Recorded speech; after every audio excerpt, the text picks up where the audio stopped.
यार मार कर दो जल्दी से।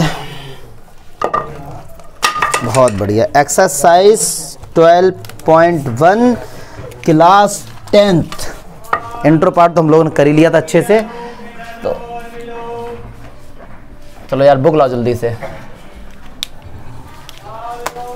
बहुत अच्छे क्वेश्चन है इसमें। इंट्रो पार्ट सारे कर लिए, सारे एग्जाम्पल पूरे 12 चैप्टर के एक ही वीडियो मैंने बना दिया है।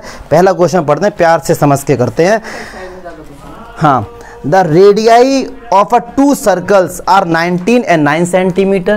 पहला क्वेश्चन देखते हैं। मतलब दो सर्कल हैं, एक सर्कल ये रहा और एक सर्कल ये रहा। एक सर्कल की जो रेडियस है वो कितनी है 19 सेंटीमीटर और दूसरे वाले सर्कल क्या है 9 सेंटीमीटर। कह रहे हैं कि find the radius of the circle. और बड़ी कंफ्यूजन कि सर्कल की रेडियस तो पहले से ही गिवन है, फिर ये बोला फाइंड द रेडियस, मतलब एक तीसरे सर्कल की बात कर रहे हैं। Find the radius of the circle. एक कोई भी सर्कल है, बताएंगे कुछ रिलेशन बताया होगा। ये एक सर्कल है, इसकी रेडियस फाइंड करो। मान लो r है, विच हैज सर्कमफेरेंस। इस वाले सर्कल का जो सर्कमफेरेंस है equal to the sum of the circumference of the two circles. Clear है। कह रहे हैं एक अलग सर्कल है, उस सर्कल की रेडियस फाइंड करनी। कंडीशन गिवन क्या है कि इस वाले सर्कल का जो सर्कमफेरेंस है इन दो के सर्कमफेरेंस के सम के इक्वल है। क्लियर है। तो चलिए ये सर्कल 1 है, ये 2 है, ये 3 है। अगर मैं आपसे पूछता हूं कि भैया सर्कमफेरेंस ऑफ सर्कल 3 क्या होगा 2 पाई आर। क्लियर है। ये तो फॉर्मूला होता है। सर्कमफेरेंस ऑफ सर्कल 1 क्या होगा, फॉर्मूला तो एक ही होता है 2 पाई आर। तो 2 पाई आर कितना है 19। पहले वाले सर्कल की अगर मैं बात करूं, फिर मैंने कहा यार सर्कमफेरेंस ऑफ सर्कल 2 फॉर्मूला तो एक ही होगा 2 पाई आर। बड़े वाले इसकी रेडियस कितनी 9 है, इसकी 19 है। क्लियर है। तो जो बड़े वाला मतलब ये वाला जो सर्कल है इसका जो सर्कमफेरेंस है इन दो के सम के इक्वल है सर्कमफेरेंस के। तो अकॉर्डिंग टू क्वेश्चन क्या कह रहे हैं कि जो 2 पाई आर है वो 2 पाई 19 प्लस 2 पाई 9 के इक्वल है। यस और नो। अब मैं क्या करता हूं, यहां से 2 पाई कॉमन लेता हूं। अंदर कितना बचा 2 पाई से 2 पाई कैंसिल हो गया, तो आर कितना आ गया। अच्छा एक चीज और कि बहुत से बच्चे जब इतना क्वेश्चन करने के बाद पाई की जगह 22/7 रखेंगे, वो सब करेंगे। क्यों करोगे जब हमको पता है कि इसमें भी 2 पाई है, इसमें भी 2 पाई है, इसमें भी 2 पाई है, बाद में कैंसिल हो जाएगा। तो मतलब बड़े वाले सर्कल जो भी ये सर्कल था इसकी जो रेडियस होगी वो क्या होगी 28 सेंटीमीटर। चमका या कोई डाउट है? क्योंकि बच्चे कंफ्यूज यहाँ पर कि find the radius of the circle. वो सोचते हैं सर्कल की रेडियस तो गिवन है, फिर पूछा क्या है, मतलब तीसरे सर्कल की बात हो रही है। पक्की बात है। क्लियर है। छापो। सेकंड क्वेश्चन देखते हैं, वो भी कुछ इसी टाइप का है। कह रहे हैं कि यार the radii of two circles are 8 and 6 centimetre. मतलब एक सर्कल है उसकी रेडियस 8 है और एक दूसरा सर्कल है उसकी रेडियस 6 है। कह रहे हैं find the radius of the circle. फिर वही वाली बात है, मतलब एक और तीसरे सर्कल की भैया बात कर रहे हैं। अब उस सर्कल की रेडियस मान लो क्या है r है। Having area equal to the sum of the areas of two circle. मतलब इस सर्कल का जो एरिया है इन दोनों के एरिया के सम के इक्वल है। तो इस वाले सर्कल का एरिया पाई आर स्क्वायर, इसका पाई इंटू आर स्क्वायर, इसका पाई इंटू आर स्क्वायर। तो pi r according to question pi r square equals to pi 8 square plus pi 6 square. Pi common लो तो आर स्क्वायर, पाई यहाँ से भी common 8 का square 64, 6 का पाई से पाई कैंसिल हो गया, आर स्क्वायर इक्वल्स टू 100। तो स्क्वायर जब भी हटता है प्लस माइनस अंडर रूट आता है, तो आर बराबर हो गया +10। लेकिन भैया रेडियस तो लेंथ होती है, length can not be negative, तो हम लोग माइनस साइन को डिस्कार्ड कर सकते हैं। क्लियर है। सिंपल क्वेश्चन था, मुझे नहीं लगता कोई भी इसमें लॉजिक होगा, बच्चों वाली बात थी ये। चलिए थर्ड क्वेश्चन देखते हैं डायरेक्ट। थर्ड क्वेश्चन यार एग्जाम में आने लायक तो नहीं है, काफ़ी ज़्यादा लेंदी है, कैलकुलेशन है, बस कंसेप्ट समझ लो थोड़ा सा। क्वेश्चन 4th आता है एग्जाम में। चलिए देखिए क्या कह रहे हैं। ये कह रहे हैं in a figure depict than archery target. आपने देखा जो आर्चर लोग होते हैं निशान लगाते हैं, archery target marks with it 5 scoring region from the centre outwards as gold, red, blue, black and white. तो देखो ये गोल्ड है, जो इसके अंदर मार देगा मतलब वो बहुत ठीक ठाक बंदा है, और दूसरा वाला है वो क्या है, क्या है वो, रेड है, मतलब ये वाला पोर्शन रेड है, और फिर ब्लू, फिर वाइट।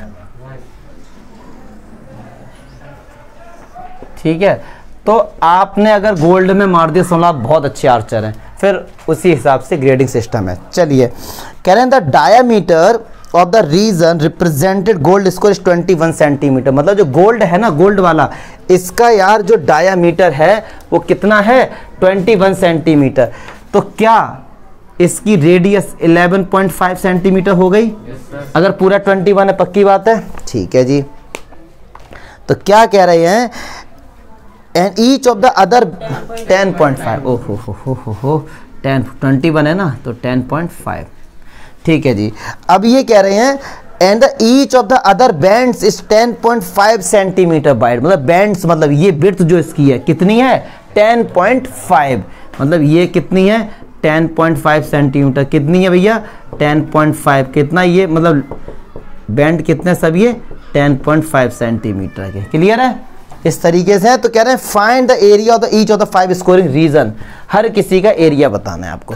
तो एरिया ऑफ गोल्ड तो बच्चा निकाल लेगा, निकाल देगा। पाई आर स्क्वायर से पाई आर कितना है, 10.5 का होल स्क्वायर। आगे आंसर गोल्ड का। फिर कह रहे हैं एरिया ऑफ रेड। अब बात यहां पर आती है, रेड वाले का एरिया कैसे निकालेंगे। देखिए जरा, एरिया ऑफ रेड, अगर मैं, सुनो ध्यान से, अगर मैं इस बड़े वाले सर्कल का एरिया निकालकर गोल्ड वाला माइनस कर दूं तो ही तो रेड मिलेगा मुझको। यस और नो, यस और नो। कहां गया रेड हमारा यार, ये रहा। हमको ये वाला एरिया फाइंड करना, रेड वाला ये। तो यार ये वाला एरिया हमको तभी मिलेगा जब हम इस बड़े वाले सर्कल का एरिया फाइंड करके गोल्ड का माइनस कर देंगे। यस और नो। गोल्ड का तो मैंने निकाल लिया, अब एरिया ऑफ रेड देखो। अब अगर मैं इस बड़े वाले सर्कल की रेडियस की बात करूं, ये 10.5 है और ये कितना है, ये भी 10.5 है। तो इस बड़े वाले सर्कल की रेडियस क्या हो गई, 21 नहीं हो गई। तो pi r square minus gold वाला। यस और नो। पाई कॉमन आ रहा है, तो 21 का होल स्क्वायर माइनस 10.5 का। अब बहुत से बच्चे इसका स्क्वायर ओपन करेंगे, ऐसा मत करना। ए स्क्वायर माइनस बी स्क्वायर, एक बार प्लस एक बार माइनस। क्लियर है। इसी तरीके से ब्लू वाला कैसे करेंगे हम लोग, अगर आप इस बड़े वाले सर्कल का एरिया फाइंड करके और इस बड़े वाले सर्कल का माइनस कर देना। ऐसी तरीके से सीक्वेंस हमारा चलता रहेगा। रेडियस हर केस में 10.5 इंक्रीज होती रहेगी बस। ठीक है जी, पक्की बात है। कोई डाउट हो रहा है, कैलकुलेशन है, लॉजिक घंटा नहीं है इसमें। ठीक है, मुझे नहीं लगता कोई भी डाउट होगा इसमें। पक्की बात है। छापो या जो भी करना कर लो, मैं तो हटा रहा हूं इसे। चलिए मोस्ट इंपॉर्टेंट क्वेश्चन, अगर इस एक्सरसाइज की बात करूं तो फोर्थ क्वेश्चन ही ऐसा जो कि भैया अच्छा है और एकदम देसी तरीके से समझेंगे प्यार से। क्या कह रहे हैं, the wheel of a car are of a diameter 80 centimetre. एक भैया व्हील बनाओ, ये इसका डायामीटर 80 सेंटीमीटर है, तो रेडियस कितनी होगी, 40 सेंटीमीटर। A B. फिर कह रहे how many complete revolution does each wheel. मतलब ये जो व्हील है कितने चक्कर लगाएगा। मतलब पूछा क्या हमसे, व्हील्स के रिवॉल्यूशन चक्कर पूछे इन 10 मिनट्स, 10 मिनट में। टाइम कितना दिया गया है, 10 मिनट। और जबकि कार की स्पीड है 66 किलोमीटर पर आवर। चलिए अच्छा, एकदम देसी तरीके से हम लोग करेंगे, बहुत प्यार से समझ में आएगा आपको। मतलब आपको ये पता लगाना है कार की स्पीड है 66 किलोमीटर पर आवर। तो 10 मिनट तक कार गई है भैया, तो 10 मिनट में कितनी बार ये चक्कर इसने एक किया होगा पूरा। क्लियर है। तो पहले तो ये पता करो कि यार 10 मिनट में कितनी दूर कार गई है, 10 मिनट में। अब देखो जरा, अब देखो सुनो, 66 किलोमीटर पर आवर को क्या आप ऐसे लिख सकते हैं? क्या ऐसे लिख सकते हैं? 60 मिनट्स में गई होगी वो कार हमारी इतने मीटर, किलोमीटर को मीटर में चेंज कर दिया। इसको रीड करने का तरीका यही तो होता है कि 1 घंटे में वो कार जा रही है 66 किलोमीटर। 1 घंटे को मिनट में चेंज कर सकते हैं और किलोमीटर को मीटर में चेंज कर सकते हैं। पक्की बात है। अच्छा, रेडियस सेंटीमीटर में है तो इधर भी लेंथ सेंटीमीटर में होनी चाहिए। मीटर को सेंटीमीटर में चेंज करेंगे तो 2 जीरो और बढ़ जाएंगे। कहने का मतलब क्या है कि जो वो कार है 60 मिनट में इतना दूर गई होगी। यस और नो, यस और नो। फिर कहना है कि क्वेश्चन में कह रहे हैं 10 मिनट में, तो भैया 10 मिनट का निकाल लेंगे तो 10 मिनट में कितनी दूर गई होगी कार? 10 का इसके साथ मल्टीप्लाई और 60 से डिवाइड, इससे ये कैंसिल हो गया, ये 11। तो कितना आया? 1 1 कितने जीरो? 1 2 3 4 5। 10 मिनट में वो कार इतने दूर गई होगी। यस और नो। थोड़ा आप लोग थोड़े से ठीक ठाक बच्चे, इंग्लिश वगैरह आती, थोड़ा बहुत ये लिख लेना। The distance covered by car in 10 minute this centimetre, ये सब लिख लेना, क्योंकि मेरा टारगेट ये नहीं है कि आप बोर्ड में कैसे लिखे और नंबर आपको आना चाहिए, बस ये हमारा टारगेट रहता है। लिखने का खुद से देख लो, ठीक है। चलिए, अच्छा 10 मिनट में वो इतने दूर गई है। अब ये पता लगाना गाड़ी के जो टायर ने कितने चक्कर लगाए। तो मैं आपसे ये कहता हूं distance covered by a wheel, wheel की स्पेलिंग बताना भैया कोई? व्हील इन 1 रिवॉल्यूशन, एक चक्कर में वो जो हमारा पहिया है कितना दूर गया होगा भैया? तो यार एक चक्कर में कितना डिस्टेंस कवर करता है? 2 पाई आर। मैंने इंट्रो पार्ट में बताया था कितना कवर करता है? 2 पाई आर। तो 2 पाई कुछ बोला गया 22.7 या 3.14? देखो जरा, कुछ नहीं बोला है तो जब कुछ नहीं बोला 22.7 ले लो। और रेडियस कितनी है? 40। क्लियर है? तो कितना दूर गया होगा? 22 दूनी 44। मतलब जो कार का जो व्हील है ना, वो एक चक्कर में इतना दूर गया होगा। समझो बात को, यहां तक कोई डाउट है? पक्की बात है। तो क्या छब्बो हम ऐसे लिख सकते हैं कि इतना डिस्टेंस कवर करने में उस व्हील ने एक चक्कर लिया? यस और नो, ठीक है ना। तो 4 इंटू इतना डिस्टेंस कवर करने में कितना चक्कर लिया? एक। तो हमको पता करना है इतने में कितना चक्कर लेगा। तो 11 और 5 0 करो भैया, अब इसके साथ मल्टीप्लाई और इससे डिवाइड। 7, ये 7 ऊपर आ जाएगा तो ये 7 को ऊपर लेके आ जाओ। चलिए, अब केवल और केवल कैलकुलेशन है। 1 0 से 1 0 कैंसिल हो गया हमारे पास, ठीक है। अब इससे कट कर देना। 11 कितनी बार जाएगा? 4 बार जाएगा। ऊपर कितना बचा? 7 दिस। अब यार हाँ, अरे छोड़ो ना, आपका काम है ये डिवाइड करो ना, कि डिवाइड भी हमसे पूछो, डिवाइड करो दबा के, इसमें क्या है। तो जो भी आंसर आएगा इतने चक्कर लगाए होंगे उसने। क्लियर है?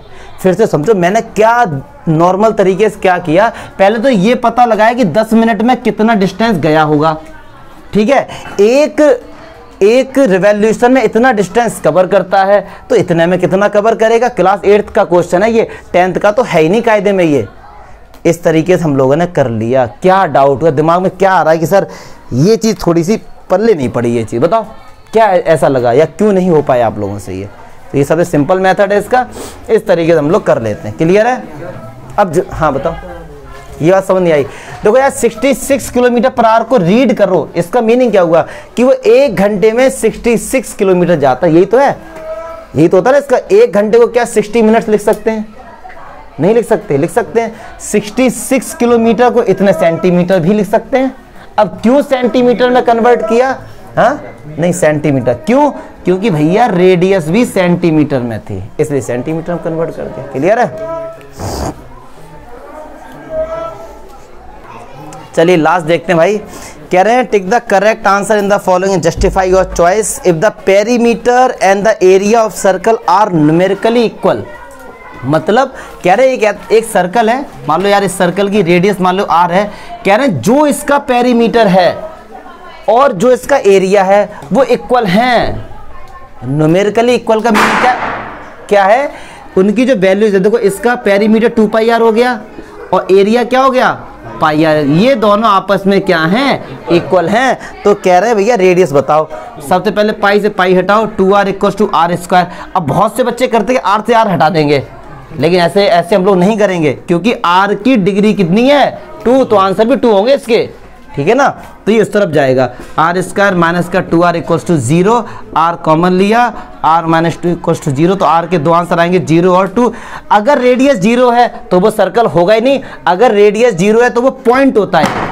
क्या होता है, वो पॉइंट होता है, तो ये तो पॉसिबल है नहीं। तो उस सर्कल की रेडियस कितनी होगी 2। मतलब अगर कोई भी एक सर्कल है जिसकी रेडियस 2 सेंटीमीटर है, उसका पेरीमीटर और एरिया निकाल के देख लो, बराबर आएंगे। देखो चलो, r की जगह 2 रखो 4 पाई और r की जगह 2 रखो 2 2 जा, बराबर आ गए। तो ये है इस क्वेश्चन का मीनिंग। न्यूमेरिकली इक्वल है तो मैंने इक्वल रख दिए। क्लियर है चमका। तो भैया 12.1 भी हमारी इसी के साथ समाप्त हो गई है। अब आगे बढ़ेंगे 12.2 पर एक एक करके।